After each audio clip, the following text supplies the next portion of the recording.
Owino, Ramogi TV, Nairobi. Kaodhi nyime duol mochung'ne yiero e pacho kaendi IEBC koro dwaro mondo mi obi oketie chik kaka inyalo rito ngima oganda kaluwore kod midhiero mag kalo e kinde mag gombulu. Duolno bende dwaro mondo chenro mar gwelo apis commissioners mag IEBC otim piyo kaka okang' mar chiwo thuolo ne tije mag IEBC masani okwamo. Magino yangore e kinde romo mar kolo paro e nyim kamati maduong' madhi nyime gi twak Bomas of Kenya. Owenga nigi ler.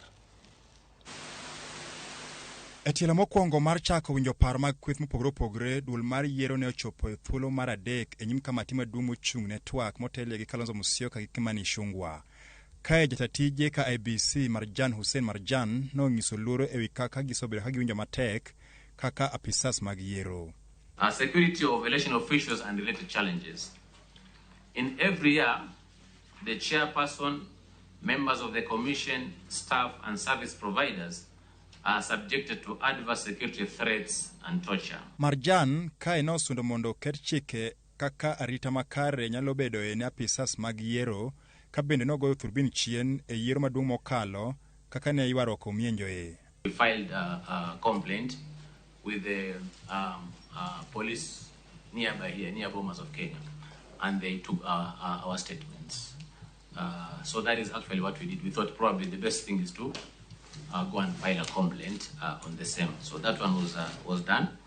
Right now, we don't know what is the outcome of that process. Giesani dul mar IEBC onge kod commissioners manyalo tayo weche ma omoko. Marjan gi Lange nokone kamatino ni chenro mar chuogo IEBC onego mi pek madwarore. Do you want a judicial inquiry? Do you want a police inquiry as to the events of August 15th and what you have described as a harassment and intimidation, including the murder of electoral officials, or is it a commission of inquiry that you are proposing? Of Kenya.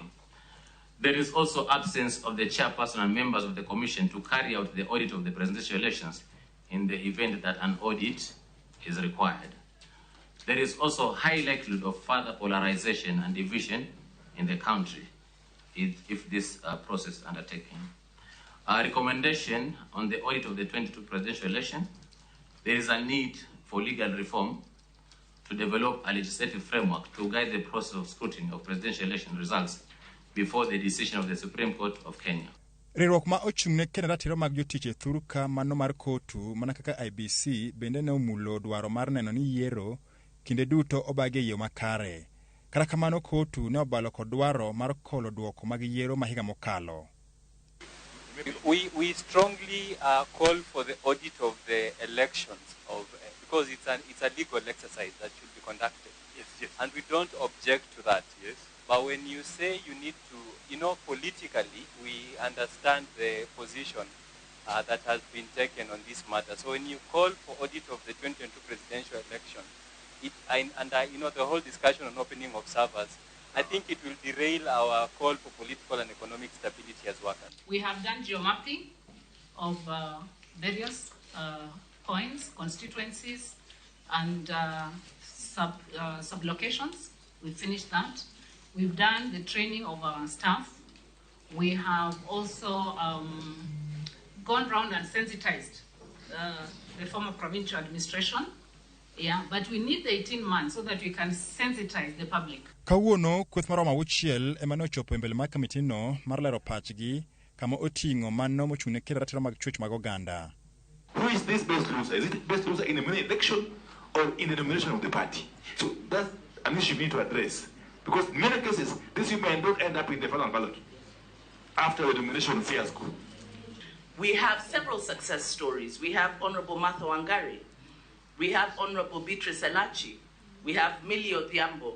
And we have several other success stories. So nominations have been shown to actually support in building political capital to enable those who have been nominated to actually pursue a viable career in elective politics. And so it does work. Kamati maduong' mar twak puro dhi nyime kod kawo pach jopiny kakoro sani gidong' kod ang'wen mar winjo pach oganda mano oredhi nyimgi kaachiel kod penjo ka gidoyo pachgi. Owenga, Ramogi TV, Bomas of Kenya, Nairobi. Kaodhi nyime jaod bura mag Elisho Odhiambo